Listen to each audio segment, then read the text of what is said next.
은혜라는 것을 이제 신구약에서 한번 찾아보니까 원어의 뜻이 이렇게 나왔어요. 누구의 총애를 받다, 또 주다, 얻다, 이런 뜻으로 은혜라는 단어가 쓰였어요. 총애를 받다, 또 주다, 그리고 내가 얻다, 이런 뜻이 원어의 은혜라는 뜻입니다.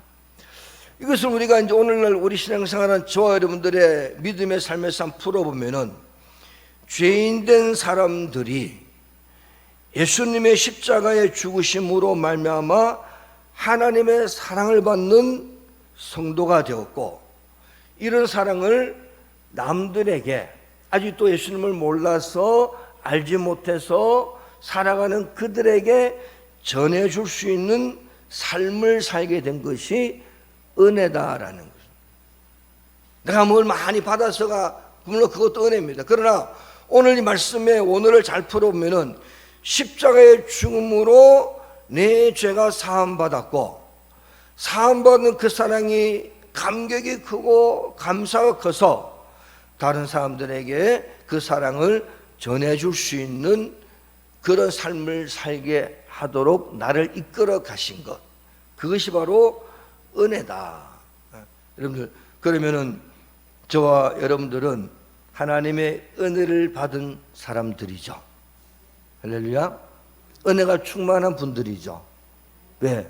십자가의 죽음, 예수님 십자가의 죽음으로 내 죄가 사함받고, 그 대속감을 통해서 내가 지옥 가고 멸망받고 정말 엄청난 환난 속에 살아가야 될 내가 하나님의 자녀로 신분이 바뀌어, 그래서 고린도후서 5장의 말씀처럼 새로운 피조물이 되었고, 새로운 피조물로 된 삶을 살아가는 은혜가 너무 커서, 감격이 너무 커서 사람들에게 전도할 수 있도록.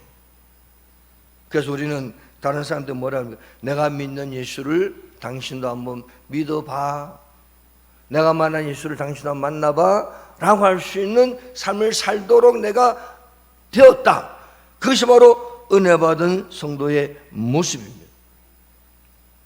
자, 어떤 청년이 주일 예배를 드리고 있었어요. 그런데 그날 이제 목사님이 단상에 올라가서 예배를 인도하시는데 찬송가를 불러요. 아, 하나님의 은혜로 있을 데 없는 자 왜 구속하여 주는지 난 알 수 없도다. 그 찬송을 부르는데 갑자기 마음속에, 아, 하나님의 은혜로 있을 데 없는 자, 쓸데없는 자, 여기에 은혜를 막 감동이 몰려오는데, 이 쓸데없는 자를 주께서 부르셔서 이 성가대에 앉게 하셔서 감히 있을 데 없는 자, 부족한 자, 연약한 자, 정말 더러운 자를 주께서 부르셔서 찬양할 수 있도록 나를 붙잡아 주셨사온. 그래서 막 예배를 드리는데요, 막 감동이 넘치는 거예요. 그래서 그 설교 마치고 그 설교 하시는 그 내내 동안 눈물을 흘리면서 성가대에서 하나님의 은혜 속에 젖어 있었다. 있을 데 없는 자를 왜 구속하여 주는지 난 알 수 없도다. 막 가슴 깊이 막 몰려오는 겁니다. 제가 간증 들으면서 은혜를 받았구나. 십자가의 구속의 은혜를 받았고, 자기 자신이 아무것도 아니다는 사실에 대해서 은혜를 받았고, 그런 자를 들어서 하나님이 거룩한 성가대에서 찬양할 수 있도록 이 더러운 입을 찬양하는 입술로 바꿔주심에 대한 은혜를 받았다. 그러니까요, 그 청년이 그때부터 막 감사가 넘쳐 눈물을 흘리면서 예배를 드리게 되었다. 자, 여러분들, 그래서 이 청년이 나중에 신학교를 가서 졸업하고 목사가 되어서 지금도 목회를 열심히 하고 있어요. 사랑하는 여러분, 오늘 우리는 하나님의 은혜로 이렇게 나와서 예배를 드리는 줄로 믿으시기 바랍니다. 은혜가 아니면은 예배 드릴 수가 없어요. 은혜가 아니면요, 이 자리에 올 수가 없어요. 뭐 내가 내 발로 왔다. 내가 뭐 아침에 일어나가지고 내가 건강한 내 발로 왔다. 아니요. 하나님의 은혜가 있었기에 이 자리에 지금 앉아 계시는 거예요. 믿으시기 바랍니다. 하나님의 감동이 있었기에 예배를 드리는 겁니다. 그리고 겸손히 저도 아무것도 아닌데 제가 어떻게 여러분들 앞에서 설교를 할 수 있겠어요? 저도 아무것도 아닌데 이 아무것도 아닌 자가 선하는 하나님의 말씀을 듣고 아멘하는 여러분들의 모습 속에 은혜가 있기 때문에 이렇게 같이 예배를 드리는 거예요. 그리고 하나님 주시는 수많은 약속의 말씀을 가진 자가 되어서 할렐루야, 그 약속의 성취 속에 들어가는 복된 자가 되었다는 겁니다. 그 약속이 이루어짐에 대한 축복을 받은 자가 되었다는 거예요. 그래서 때로는 직분을 허락하시고 하나님 앞에 사역의 시간을 가지고 헌신의 시간을 가지고 시간과 물질을 드리면서 하나님께 모든 것 드릴 수 있는 자들이 되었다. 이것이 바로 하나님의 은혜 받은 자의 모습이라는 겁니다. 그럼 오늘 본문에서 사도 바울은 그 은혜를 뭐라고 하고 있느냐? 고린도전서 15장 10절에 보니까 이렇게 표현을 하고 있어요. 자, 15장 10절을 한번 읽어보겠습니다. 그러나 내가 나된 것은 하나님의 은혜로 된 것이니 내게 주신 그 은혜가 헛되지 아니하여 내가 모든 사도보다 더 많이 수고하였으나 내가 한 것이 아니오 오직 나와 함께 하신 하나님의 은혜로라. 여기에 세 가지 은혜가 나와요. 뒤에서 프로젝트 좀 켜주세요. 내가 나된 거. 사도 바울이 한 자기 자신을 보니까 내가 되었다. 보니까 은혜입니다. 그리고 자기의 삶을 보니까, 내게 준 삶을 보니까 그것도 은혜예요. 그리고 주님께 쓰임받은 것이 은혜임을 알게 되었습니다. 우리 성경을 읽으면서 하나님의 은혜를 깨닫습니다. 그 은혜는 하나님께서 사랑하는 성도들 위해서 모든 걸 아낌없이 주시는 것을 의미하고 있어요. 그래서 로마서 8장 32절에 자기 아들을 아끼지 아니하시고 우리 모든 사람을 위하여 내어주신 그 이가 어찌 그 아들과 함께 모든 것을 우리에게 주시지 아니하시겠느냐. 그러니까 예수님의 십자가의 죽음은 하나님께서 우리에게 모든 걸 주신 놀라운 사건이라는 겁니다. 그래서 그 십자가 죽음을 믿는 사람은 하나님이 나에게 모든 걸 주셨다라고 믿는 거예요. 할렐루야. 창조주 하나님이 약속하신 모든 것을 내게 주겠다라는 거예요. 그 사건의 약속이 뭡니까? 성취가 예수님 십자가에 죽으신 사건이에요. 그래서 우리는 찬송을 이렇게 부릅니다. 예수 믿는 것은 받은 증거 많도다. 예수 귀한 예수 믿음 더욱 주소서. 할렐루야. 그래서 이 은혜 받은 것이 너무 감격스럽고 너무 크고 너무 은혜가 커서 우리는 찬송을 부르며 오늘도 우리가 의심하지 않고 절망하지 않고 예수의 이름을 부르며 믿음으로 나가는 복된 자들이 되었다라는 거예요. 할렐루야.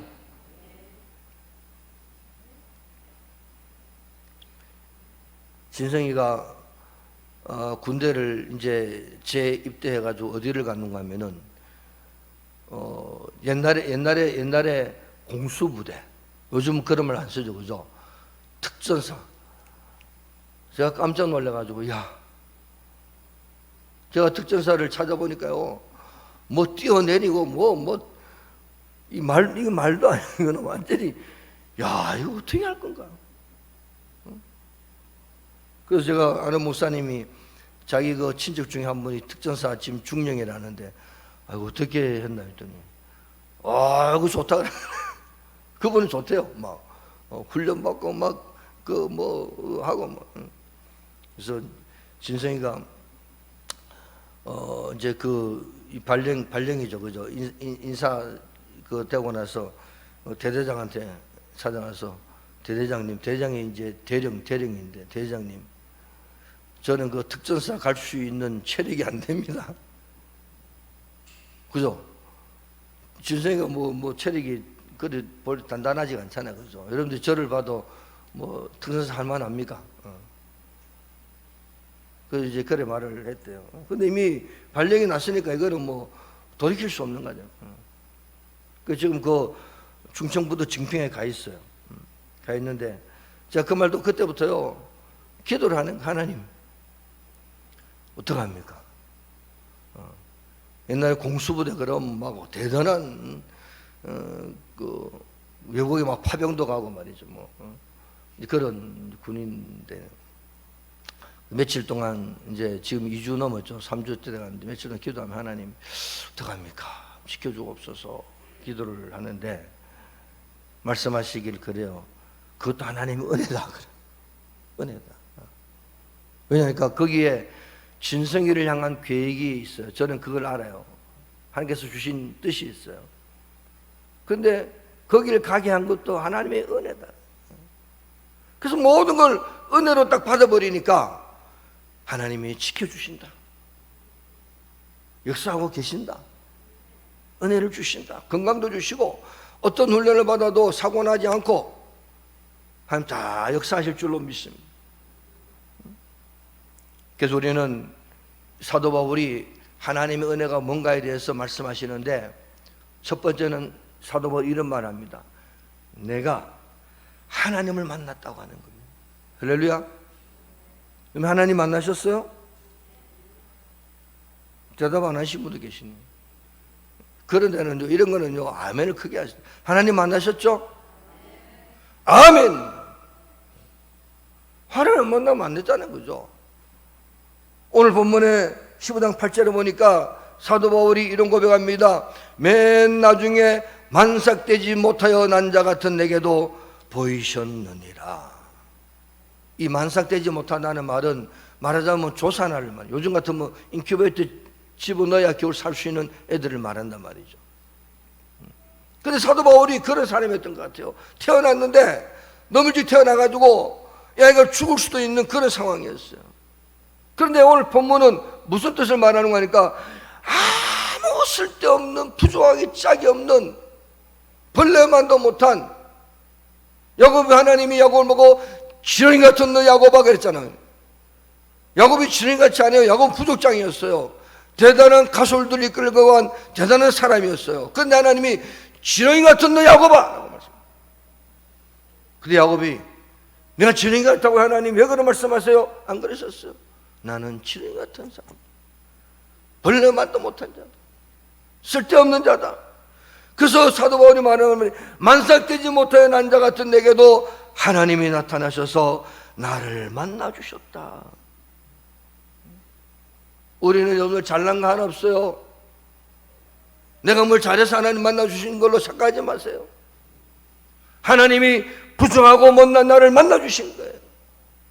내가 주님 앞에 뭘 드려가지고 내가 뭘 열심히 해서 뭘 헌신해서 하나님 나를 만나주셔요. 아니요. 하나님은 부족하고 못나고 쓸데없는 나를 만나주신 거예요. 그래서 은혜라고 그럽니다. 은혜라고 그러는 거예요. 사도행전 9장 1절을 보면은 바울이 하나님 만난 체험이 나와요. 하늘의 빛을 보고 땅이 엎드러지고 음성을 듣고 눈이 멀고 3일 동안 먹고 마시지 못합니다. 그때 바울이 그때 내가 예수님을 만났다. 정말 하나님이 어떤 분인가를 깨달았다는 겁니다. 오늘 마태복음 13장에 보면은 밭에 감춘 부하의 비유가 나와요. 농부가 열심히 다른 소작농인데 주인의 논을 갈다가 밭을 가다가 부하를 발견했어요. 감추어 놓고 주인을 찾아가서 주인이여 이 땅을 내게 파소서. 그래서 주인이 아니 갑자기 왜 땅을 사려고 그러느냐 라고 했더니 꼭 사야 됩니다. 그러니까 전에는 만약에 예를 들어 100만 원 했다면은 꼭 산다는 사람한테는 어떻게 해요? 못된 사람들은 100만 원에 파는 것이 아니라 2배, 3배 올리잖아요. 한 못된 사람이죠, 그죠? 꼭 사야 된다고 하니까.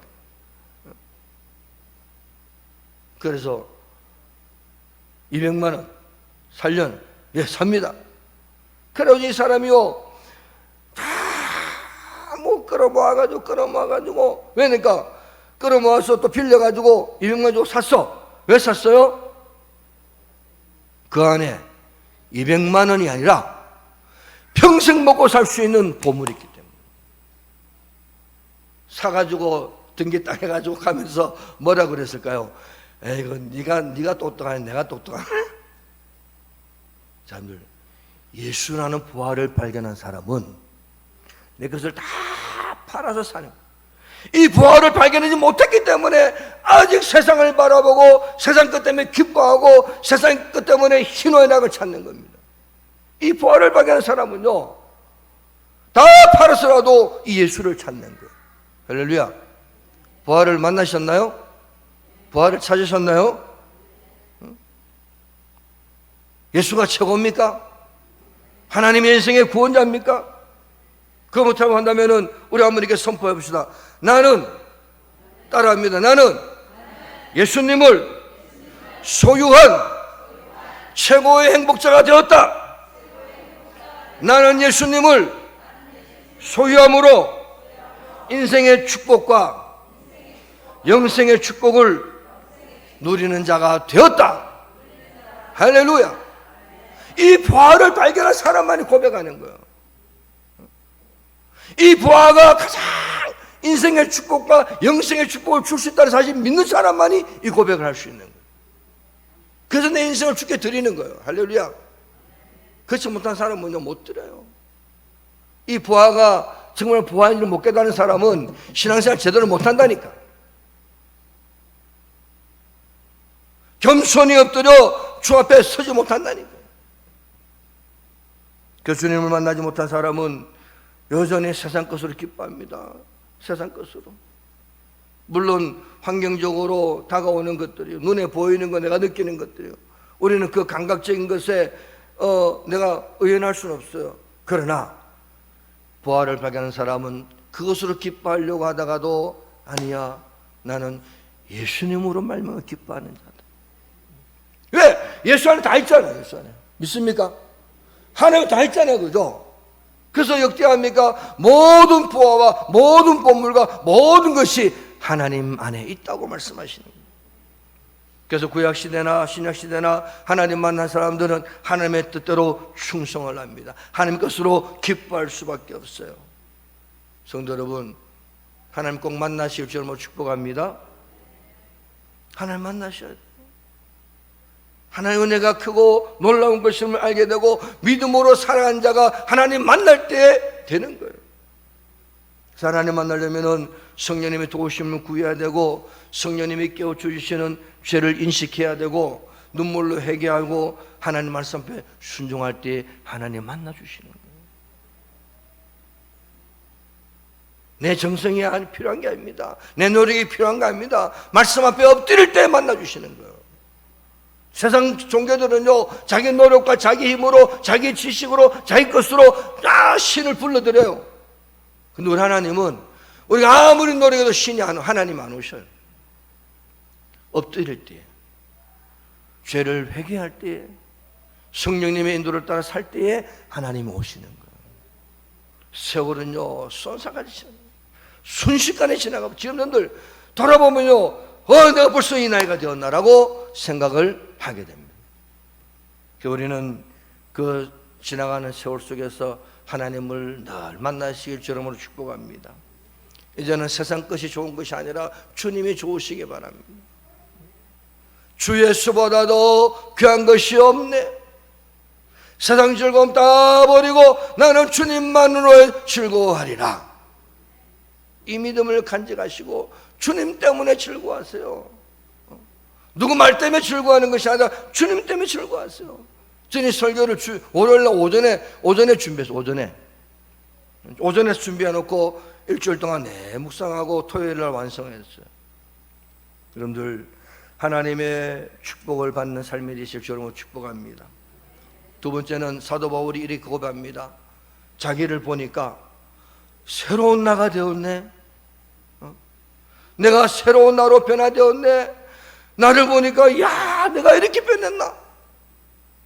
자기가 자기 자신을 보고 놀라는 겁니다. 이것이 바로 은혜입니다. 여러분들 예수님 믿고 하나님 만나 내가 변화되었다고 한다면 여러분들은 큰 은혜를 받았음을 믿으시기 바랍니다.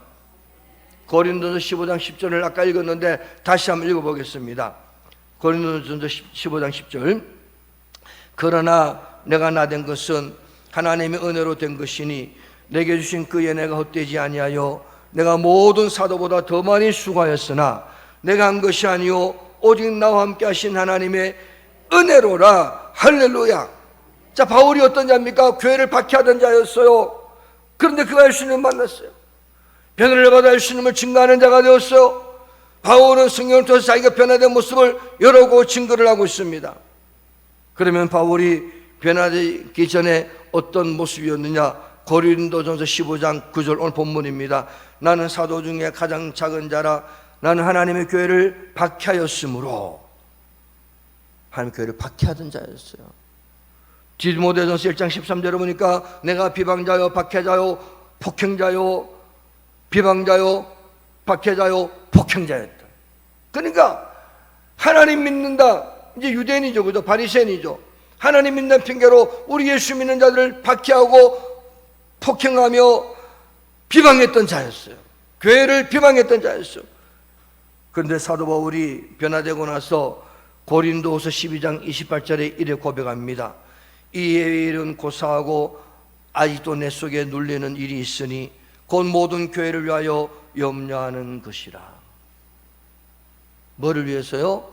교회를 위하여. 교회를 박해하고 비방하고 폭행하고 교회를 모함하던 자가 교회를 염려하던 자로 바뀌었다는 겁니다. 성도 여러분, 오늘 교회는 주께서 몸버려 피 흘려 사신 교회인 줄 믿으십니까? 이 교회의 몸은 예수님이시고 이 교회의 머리가 예수님이세요. 그 사도 바울이 교회라는 것이 어떤 것인 줄 알았어요. 오늘 여러분들이 교회가 어떤 것인 줄 알았어요. 그 우리는 이 교회를 위해서, 주의 몸된 교회를 위해서, 주님이 세우신 교회를 위해서 날마다 눌린다는 말은 뭡니까? 기도하고 찬양하고 걱정하고 염려하고 때로는 근심하고 교회가 세워지기 위해서 믿음으로 나아가고 함께하고 섬기고 사랑하고 봉사하며 헌신하는 자가 되었다. 교회에 어떤 일이 있으면 내가 자발적으로 나서서 열심으로 충성하고 봉사하는 자가 되었다. 내가 교회의 모든 일에 적극적으로 협력하고 함께하는 자가 되었다. 그래서 목적은 뭐냐면 교회를 세우는 사람이 되었다는 거예요. 사도 바울이 자기 자신을 깨달은, 야, 내가 이런 자가 되었다. 사도 바울은 분명하게 변한 자가 되었음을 고백합니다. 이제는 교회를 섬기며 성도를 섬기며 겸손한 자가 되어 하나님의 영광을 드러내는 자가 되었음에 대해서 본인이 놀라면서 내가 은혜를 받은 자가 되었다. 여러분도 은혜 받으셨죠? 은혜를 많이 받으신 줄로 믿습니다. 그러면은 교회를 섬기며 성도를 섬기며 사랑하며 은혜 받은 자로 사는 사람들에게 예수를 증거하며 그리고 많은 사람들이 교회로 오게 된 역사를 보게 하면서 늘 기뻐하는 삶을 살게 되었다. 이것이 바로 은혜 받은 자의 모습이라는 것. 그 고린도전서 15장 11절에 그러므로 나나 그들이 같이 전파하며 너희들 같이 믿었느니라. 그 사도 바울이 내가 이제는 복음을 전파하는 자가 되었다. 예수를 전파하는 자가 되었다. 그래서 자기 자신이 은혜 받았음을 강조하고 있습니다. 사랑하는 성도 여러분, 어떤 은혜를 받으셨습니까? 아니면 어떤 은혜가 필요합니까? 나는 세상 것이 필요합니다. 세상의 기쁨이 필요합니다. 세상 물질이 필요합니다. 세상 것들이 형통되기를 원합니다. 물론 그런 은혜도 받으시기 바랍니다. 그러나 우리는 먼저 하나님 만나셔야 되고, 그리고 교회 속에서 하나님을 섬기는 자가 되어야 되고, 교회를 세우는 자 대신 그런 은혜가 충만하실 줄 이름으로 축복합니다. 그 은혜가 임해서 그런 삶을 살아갈 때에 우리 인생의 모든 문제가 하나씩 하나씩 풀어진 역사를 우리는 반드시 보게 될 줄로 믿습니다. 너희는 먼저 그의 나라와 그의 의를 구하라. 그러면 모든 너희에게 더하시리라. 그 은혜가 내 속에서 충만할 때에, 그 은혜가 나를 통해 나타나게 될 때에 하나님 여러분들의 모든 문제를 풀어주시고 해결하시고 축복하시고 역사하시고 은혜를 베풀어 줄 줄로 믿습니다. 이런 은혜가 충만하시고